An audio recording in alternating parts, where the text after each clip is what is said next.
पर स्टिल अगर आपका कंटेंट वैल्यूएबल है और आपने अपने टारगेट ऑडियंस के लिए लिखा है तो वो बंदा आपको खुद रीच आउट खुद कर लेगा।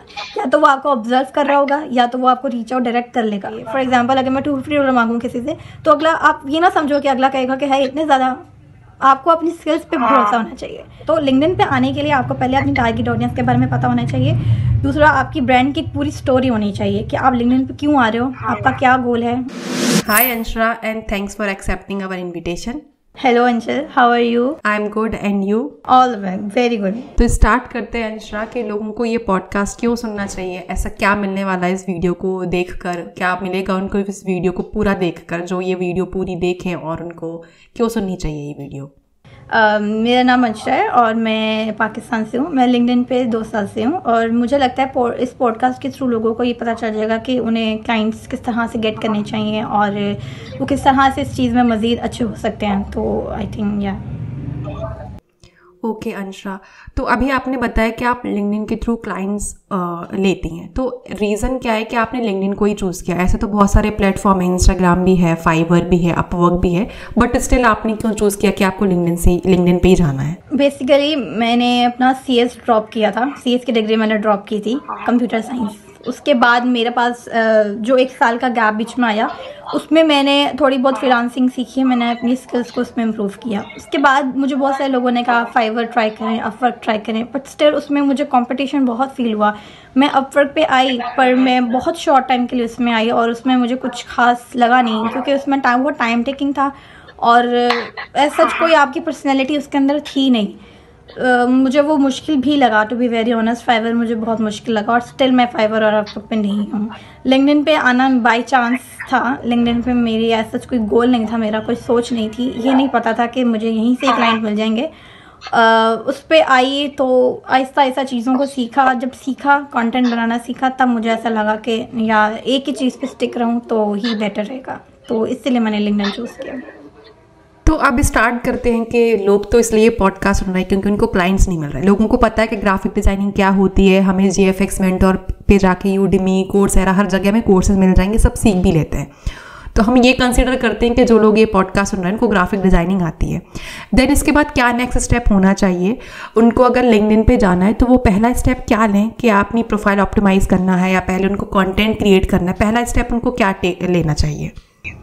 सबसे पहले तो उन्हें अपनी नीश के बारे में पता होना चाहिए। वो जिस चीज़ में एक्सपर्ट है उनको वो चीज़ पता होनी चाहिए। फॉर एग्जांपल अगर मैं as a graphic designer LinkedIn पे आ रही हूँ तो मुझे ये बात पता होनी चाहिए कि मैं लिंक्डइन के ऊपर क्यों आ रही हूँ एज अ डिज़ाइनर।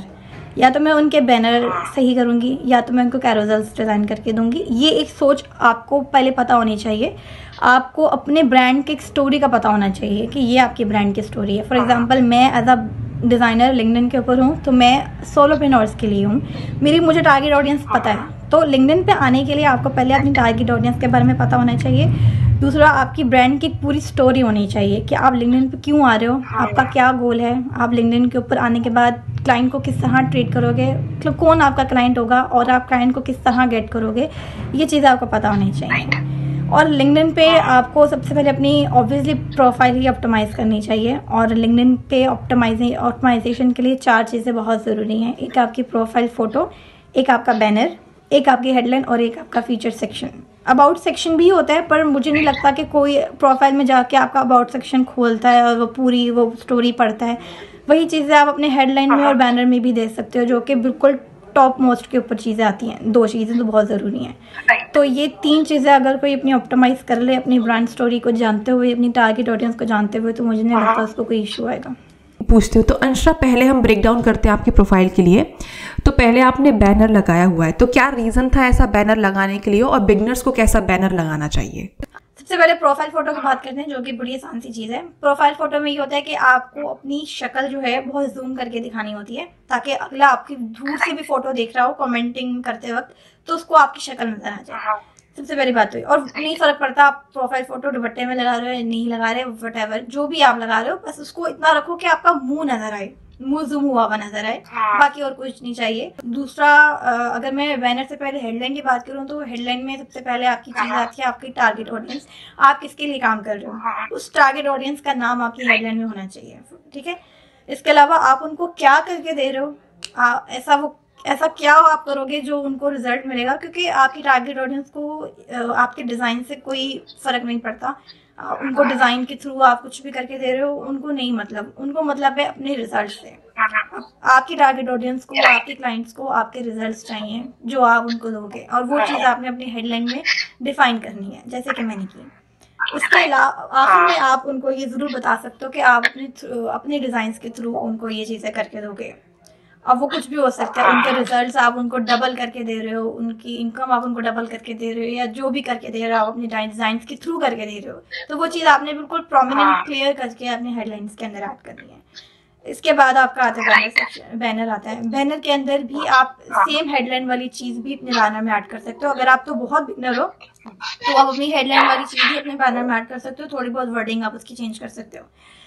बैनर के अंदर आप CTA ऐड कर सकते हो, कॉल टू एक्शन, कि मुझे फॉलो करें या बेल आइकन को प्रेस करें या नोटिफिकेशन के लिए कुछ भी आप बैनर में वो ऐड कर सकते हो। दूसरी चीज़ आप बैनर में ऐड कर सकते हो अपनी मोस्ट इंपॉर्टेंट टैगलाइन।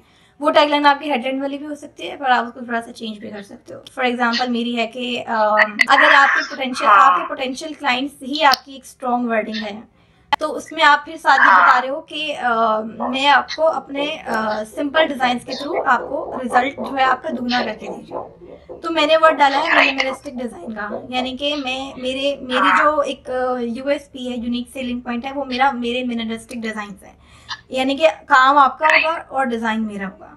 तो ये एक बहुत इंपॉर्टेंट चीज़ है हेडलाइन, और मैंने ये बहुत जल्दी नहीं सीख ली थी। मैंने भी बहुत सारे लोगों के साथ हेलो हाई करके बातचीत करके कुछ चीज़ें उन्होंने मुझे सिखाई, कुछ कोर्सेज मैंने लिए यूट्यूब पे, बहुत सारी इस तरह की चीज़ें करके फिर आपको समझ आती है कि अच्छा ये आपकी हेडलाइन है। लोग बाग इंस्पिरेशन भी ले सकते हैं किसी से भी, जिसकी जैसे आपकी बैनर देखा है, किसी आपसे इंस्पिरेशन ले सकते हैं।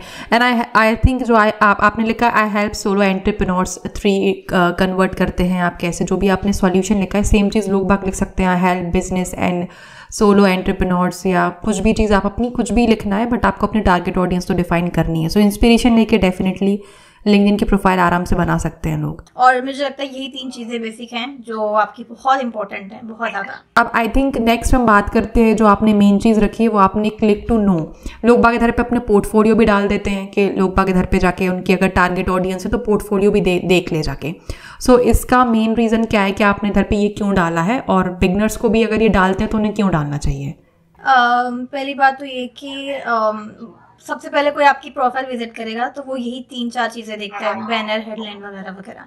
इसके बाद अगर कोई आपके साथ काम करने पे इंटरेस्टेड हो रहा है, तो वो अगर आपने साथ में ये एक लिंक दिया हुआ है क्लिक टू नो या आई एम हेल्पिंग यू या कुछ भी आप इस तरह की वर्डिंग डाल के वो अपना वेबसाइट या लिंक जो भी लगाते हो, तो वो लाजमी वो खोलेगा ही खोलेगा। और अगर वो खोल के आपका पोर्टफोलियो देख ले तो ये तो वेल एंड गुड है कि आपका इस तरह जो है इसके थ्रू आपका कोई पोर्टफोलियो दिख रहा है, तो ये बहुत बड़ी बात है। वो आपका पोर्टफोलियो बिहाइंस पे है, आपने उसकी वेबसाइट क्रिएट की हुई है अपने पोर्टफोलियो की, या जो कैनवा के ऊपर है या कुछ भी है, उसके थ्रू वो आपका जो आइडियल क्लाइंट है वो आपका लिंक खोल के देख लेता है। तो उसको आपसे पूछना नहीं पड़ता कि आप अपना पोर्टफोलियो दिखाएं या जो भी, आपने ऑलरेडी हर चीज़ फ्रेम की हुई है अपने प्रोफाइल में, तो वो खुद से जाकर देख सकता है। तो ये इसका एक फायदा होता है, ये इसका एक एडवांटेज है। अब फीचर सेक्शन से बढ़ने से पहले मैं ये पूछना चाहती हूँ कि आखिर एज अ बिगनर या अभी आप कैसे डिसाइड करती हैं कि आखिर आपको क्या कंटेंट डालना है। फॉर एग्जांपल मैं बिगनर हूँ, मुझे नहीं पता और मैं आपके पास आती हूँ कि प्लीज़ बताएं मैं क्या डालूँ, मुझे कुछ समझ में नहीं आता कि मैं क्या पोस्ट करूँ क्या ना पोस्ट करूँ, मैं तो खुद अभी बिगनर हूँ तो मुझे क्या डालना चाहिए। तो आप बिगनर थी तो आप क्या डालती थी एंड आप क्या मुझे सजेशन देना चाहेंगी? जब मैं बिगनर थी तो मैं तो बहुत ही फजूल कंटेंट डालती थी, टू बी वेरी ऑनेस्ट। और मुझे लगता है हर बिगनर बहुत ही फजूल कंटेंट डालता है लिंक्डइन पे, और उसको प्रो बनने में मुझे लगता है टाइम लगता है। वो जब तक किसी और के साथ कम्युनिकेट नहीं करेगा, किसी और के कंटेंट नहीं देखेगा, अपने से जैसा डिज़ाइनर के कंटेंट्स नहीं देखेगा, तो मुझे नहीं लगता उसको समझ आएगी। जब मैं बिगनर थी तो मैं जो काम करती थी, फॉर एग्जाम्पल मैंने अगर कोई बुक कवर बनाया तो मैं वो डाल देती थी बिना कोई सीडी ऐड किए, हुक लाइन ऐड किए, कुछ नहीं। लेकिन अगर आपने सीखना है और आप चाह रहे हो कि आप अच्छे कंटेंट्स डालो, तो सबसे पहले आप अपनी ब्रांड स्टोरी क्रिएट करो, जैसा कि मैंने पहले बोला। फॉर एग्जांपल आपका गोल क्या है, आप यहाँ आए क्यों हो, आपको फ्रीलांसिंग के थ्रू क्या एडवांटेज हो रहा है, आप फ्रीलांसिंग करके क्या कर रहे हो अपनी ज़िंदगी में। ये कुछ आपकी पर्सनल स्टोरीज हैं जो मुझे लगता है आपको हर हफ्ते में 1 आधी दफ़ा ऐड करनी चाहिए। और स्टोरीज के थ्रू, इमोशनल स्टोरीज के थ्रू या सक्सेसफुल स्टोरीज के थ्रू या कोई फेलियर स्टोरी के थ्रू आपसे हर कोई कनेक्ट होता है, हर कोई। और हर किसी को स्टोरीज पसंद होती हैं, चाहे वो सक्सेसफुल हो या वो फेलियर की स्टोरी या कुछ भी हो। तो आप पहले तो ये गोल अपना ऐड करो अपने कंटेंट्स के।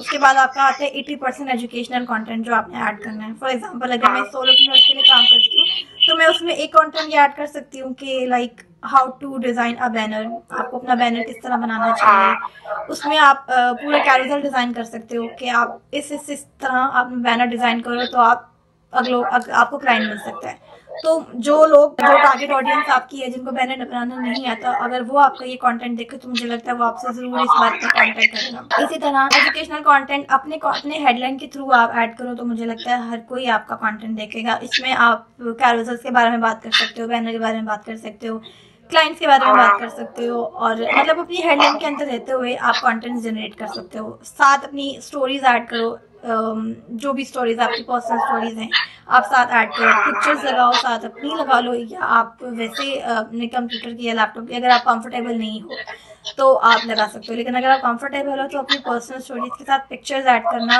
मुझे लगता है एक आपकी पोस्ट वो बहुत हिट जाती है, हर कोई देखता है और इससे आपका ट्रस्ट डेवलप होता है। तो हाँ, ये कुछ चीज़ें हैं जो आप कंटेंट बना सकते हो। तो अब हमने बात कर ली कि हमें कंटेंट क्या डालना है, तो नेक्स्ट चीज़ हम फिगर आउट करते हैं कि आपने फीचर सेक्शन क्यों यूज़ किया है, या जो लोग फीचर सेक्शन यूज़ करते हैं उसका एडवांटेजेस क्या होता है, और बिगनर्स को ये फीचर सेक्शन क्यों यूज़ करना चाहिए। यार पहली बात तो ये कि जब आप बिगनर हो तो आप फीचर सेक्शन ना यूज़ करो। मैंने भी यूज़ नहीं किया था और मुझे पहले पता भी नहीं था कि फीचर सेक्शन को यूज़ किस तरह करते हैं। लेकिन जैसे जैसे आप थोड़े से एडवांस होते जाते हो, थोड़े से प्रो होते जाते हो इस काम में, तो आप फीचर सेक्शन यूज़ कर सकते हो। फॉर एग्जाम्पल मैंने पहला फीचर सेक्शन यूज़ किया अपने मिनिमलिस्टिक डिज़ाइंस के लिए, जिसके अंदर मैंने पूरा कैरोसेल बनाया है कि मैं अपने डिज़ाइंस इस तरह बनाती हूँ, जिसके अंदर मैंने वो वाले बैनर्स ऐड किए हैं जो मैंने अपने क्लाइंट के लिए काम किया है। अब वही चीज़ मैंने अपनी फीचर सेक्शन में ऐड किया है, ताकि अगर कोई मेरी हेडलाइन देख के ये पढ़ रहा है कि मैंने अपनी हेडलाइन में मिनिमलिस्टिक का वर्ड क्यों यूज़ किया है, तो वो नीचे स्वाइप करके फीचर सेक्शन में ये चीज़ ज़रूर देखेगा कि इसने तो पूरा कैरोसेल ही बना दिया है मिनिमलिस्टिक डिज़ाइन के बारे में। तो वो चीज़ मैंने फीचर सेक्शन में ऐड किया ताकि हर कोई देख सके। दूसरा मेरा पोर्टफोलियो है जो कि मैंने इसलिए लगाया है ताकि अगर कोई मेरा वो लिंक ऊपर नहीं खोलता तो एटलीस्ट वो फीचर सेक्शन के अंदर जाकर मेरा पोर्टफोलियो देख सकता है। तो इन दो चीज़ों के लिए मैंने फीचर सेक्शन यूज़ किया। और आप फीचर सेक्शन इन चीज़ों के लिए भी यूज़ कर सकते हो। आपने अगर कोई केस स्टडी की है क्लाइंट्स के लिए तो आप वो भी फीचर सेक्शन के अंदर ऐड कर सकते हो। अगर आपने कोई डिजिटल प्रोडक्ट लॉन्च की है कैरोसेल्स के बारे में या बैनर्स के बारे में, तो वो चीज़ें आप फीचर सेक्शन के अंदर ऐड करो। देन हम मूव करते हैं नेक्स्ट चीज़ के ऊपर जो है अबाउट सेक्शन की। आखिर अबाउट सेक्शन में हमें क्या और कितना लिखना है। अबाउट सेक्शन आपका मुझे नहीं लगता कोई पढ़ता होगा, पर अगर कोई पढ़ता है तो इसके बारे में मुझे इतनी नॉलेज नहीं है। पर अबाउट सेक्शन आप इस तरह डिज़ाइन करो कि आप सबसे पहले इसमें अपना इंट्रोडक्शन दो। इंट्रोडक्शन देने के बाद अपने क्लाइंट्स के सक्सेस के बारे में बात कर सकते हो। अगर आपने किसी क्लाइंट का काम किया है और उसके सक्सेस के बारे में आप थोड़ा बता सकते हो, इससे आप ट्रस्ट डेवलप कर सकते हो। ट्रस्ट डेवलप करने के बाद आप नीचे थोड़ा सा अपने बारे में इंट्रोडक्शन दे सकते हो कि मैं ये करता हूँ और मैं ये करूँगा या वट। एंड देन आप नीचे सीटी ऐड कर सकते हो कि फॉलो मुझे करें या वट एवर। बट मुझे नहीं लगता अबाउट सेक्शन कोई पढ़ता है। आप अबाउट सेक्शन अगर आपने बनाना भी है तो आप ChatGPT के थ्रू अबाउट सेक्शन डिज़ाइन कर सकते हो, जिसके अंदर आप सिर्फ 3 चीज़ें इंपॉर्टेंट रखो। पहला आपका इंट्रोडक्शन, दूसरा आपकी क्लाइंट की कोई सक्सेस स्टोरी, एंड नीचे आपका सिंपल सीटी। इसके बाद हमने इतना अबाउट सेक्शन तक कर लिया। इसके अदर देन दैट और क्या क्या चीज़ें हम अपनी प्रोफाइल में इंक्लूड कर सकते हैं जिससे वो प्रोफाइल और भी ऑप्टिमाइज और अच्छी लगे और ट्रस्टेबल लगे हमारे क्लाइंट्स के लिए। आपका एजुकेशन एक्सपीरियंस आ सकता है, जैसे कि मैंने ऐड किया है। अगर लेकिन ये नेसेसरी नहीं है, आप ये नहीं भी ऐड कर सकते। अगर आपने किसी कंपनी में काम किया है तो आप उस कंपनी का ऐड कर सकते हो इसके अंदर। अगर आपको कोई न्यू जॉब मिली है तो आप उसका डाल सकते हो एक्सपीरियंस में। इतना ये ट्रस्टेड नहीं होता जितना आपका इंपॉर्टेंट आपके कंटेंट्स हैं जो आप लिंक्डइन पोस्ट करते हो। ये सिर्फ एक समझ लो ऑप्शनल है, अगर आप ऐड करना चाहते हो तो यू कैन। तो अभी तो मैंने प्रोफाइल ऑप्टिमाइज कर लिया, लोगों से इंस्पिरेशन देख के कंटेंट भी मैंने शॉर्ट आउट कर लिया कि मुझे क्या क्या लिखना है। अब मुझे नेक्स्ट स्टेप क्या करना पड़ेगा जिससे मुझे मेरा क्लाइंट क्लोज हो जाए, या मैं विद इन 15 डेज या 1 मंथ के अंदर एक क्लाइंट क्लोज कर लूँ। फॉर एग्जाम्पल आपने अपनी प्रोफाइल ऑप्टिमाइज कर ली, अब आप कंटेंट्स भी लगा रहे हो। जब आप कंटेंट्स लगाओगे आपको लगता है कि आपको फॉलोअर्स नहीं मिल रहे या आपको लाइक्स नहीं मिल रहे इस कंटेंट पे, बट स्टिल अगर आपका कंटेंट वैल्यूएबल है और आपने अपने टारगेट ऑडियंस के लिए लिखा है तो वो बंदा आपको खुद रीच आउट खुद कर लेगा, या तो वो आपको ऑब्जर्व कर रहा होगा या तो वो आपको रीच आउट डायरेक्ट कर लेगा। अगर कोई आपको इन केस रीच आउट नहीं करता हो तो आप, एक चीज़ होती है कोल्ड रीचिंग जो आप खुद से करते हो, वो उसका प्रोसेस ये है कि आपको लगता है कि एक बंदा है आपने देख लिया है, ठीक है, आपने सबसे पहले टॉप क्रिएटर्स अपने लिस्ट आउट कर लेने हैं कि ये बंदे टॉप क्रिएटर्स हैं। उन टॉप क्रिएटर्स के अंदर जो बंदे कमेंट्स कर रहे होते हैं वो आपके आइडियल क्लाइंट होते हैं, जो कि आपको खुद से रीच आउट करने होते हैं। उसमें फॉर एग्जांपल एक बंदा आपने देख लिया है, आपको लगता है कि उसका बैनर नहीं सही, तो आप उसको डायरेक्ट नहीं बोलोगे कि आप भाई आपका बैनर नहीं सही, मैं आपको बैनर बना देता हूँ, आप उसको ऐसे नहीं बोलोगे। आप सबसे पहले उसको ये आप देखोगे, उसकी प्रोफाइल खोल के आप सबसे पहले ये देखोगे कि आप उसका क्या क्या काम कर सकते हो। आप उसका बैनर ठीक कर सकते हो, आप उसकी प्रोफाइल फोटो सही कर सकते हो, आप उसके कैरोजल्स भी इम्प्रूव कर सकते हो। तो वो आपकी आइडियल क्लाइंट बन गई है, पर उसको नहीं पता कि आप उसकी आइडियल क्लाइंट हो। अब आप सबसे पहले ये चेक करोगे कि वो बंदा जो है वो कितनी दफा एक्टिव होता है लिंक्डइन पे। अगर तो वो एक्टिव बंदा है लिंक्डइन पे तो आप उसके जो वो पोस्ट जब करता है तो आपने सबसे पहले तो उसके लाइक्स करते रहने हैं, उसके पोस्ट को लाइक करते रहना है ताकि आप प्रोमिनेंट हो जाओ उसकी नज़र में। देन कुछ टाइम के बाद, जैसे 2-3 दिन बाद या 5 दिन बाद, आप उसकी पोस्ट पे कमेंट भी करने लग जाओगे, बट बहुत हैवी कमेंट नहीं आप करोगे, बहुत हार्श कमेंट आप नहीं करोगे। आप सिंपल अच्छा सा कुछ भी लिख सकते हो उसके बारे में जो कि उसको सपोर्टिव लगे। 5-6 दिन बाद आप उसको लगेगा कि हाँ ये बंदा स्टिल मेरी पोस्ट पे आता है, मुझे अच्छे कमेंट्स करता है, तो मुझे लगता है इसको ये वैल्यूएबल बंदा हो सकता है, या मे बी उसको बहुत कुछ पता है इसके बारे में इसलिए ये कमेंट करता है। देन आप उसको रिक्वेस्ट भेजोगे और 100% वो आपकी एक्सेप्ट करेगा, क्योंकि उसके लिए आप एक अच्छे बंदे बन चुके हो उसकी नज़र में। जब वो एक्सेप्ट करेगा आपकी प्रोफाइल, आपकी रिक्वेस्ट जब एक्सेप्ट करेगा, देन आप उसको चैट में लिख सकते हो या उसको डीएम कर सकते हो कि I saw your contents, it is very valuable and all that. इस तरह की सिर्फ 2-3 लाइंस में आप उसको लिखोगे। आप उसको कोई टैम्पलेट नहीं सेंड करोगे जो लिखा हुआ होता है, कोई भी चैट जीपीटी के थ्रू आपने बिल्कुल भी उसको मैसेज नहीं करना। आप सिंपल लिखोगे कि मुझे आपके कंटेंट वैल्यूएबल लगते हैं इसलिए मैं आपकी पोस्ट पे बार बार आता हूँ। इस तरह करके आप कुछ भी लिख सकते हो। देन आप थोड़ा सा उसकी एक्टिविटीज़ को गौर करोगे, जैसे कि मैंने कहा कि लोग अपनी पर्सनल स्टोरीज भी शेयर करते हैं लिंक्डइन पे, तो मे बी वो भी करता हो। अगर तो वो करता है तो वो क्या पिक्चर्स ऐड करता है उसके अंदर, आप उस पिक्चर के बारे में भी बात कर सकते हो कि लाइक अगर उसको ट्रैवलिंग पसंद है तो वो ट्रैवलिंग की पोस्ट करेगा पिक्चर। अगर उसे अपनी किसी पेट के साथ लगाइए तो आप उसके ऊपर भी बात कर सकते हो। इस तरह आप एक हेल्दी कॉन्वर्सेशन स्टार्ट कर सकते हो अपने आइडियल क्लाइंट के साथ। इसी तरह बात करते 100% के वो एक बॉन्डिंग अच्छी क्रिएट हो जाती है आपके और उस बंदे के दरमियान। वो भी आपकी पोस्ट पे आएगा, आप उसकी पोस्ट पे जाओगे। इस तरह आप एक हेल्दी कन्वर्सेशन स्टार्ट कर सकते हो।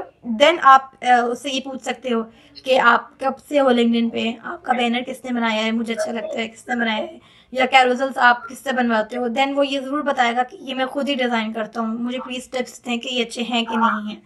देन आप उसको अपने उसमें ले सकते हो, बातों में ले सकते हो और अपना उसको क्लाइंट बना सकते हो, और श्योर है कि वो आपसे ज़रूर काम करवाएगा। अगर तो वो नहीं करवाता देन मूव ऑन हो जाए, आगे बढ़ें। अगर वो नहीं आपको लगता कि वो सूटेबल है या वो थोड़ा और एफिशिएंट है और वो नहीं आ रहा आपकी बातों में, मूव ऑन कर दें, कोई और क्लाइंट ढूंढ लें, किसी और टॉप क्रिएटर के कमेंट में कोई और बंदा ढूंढ लें। इस तरह ढूंढते आपको 5 में से 1 तो क्लाइंट मिल ही जाएगा। तो इस तरह आप अपने हाई टिकट क्लाइंट्स ढूंढ सकते हो। टॉप क्रिएटर्स की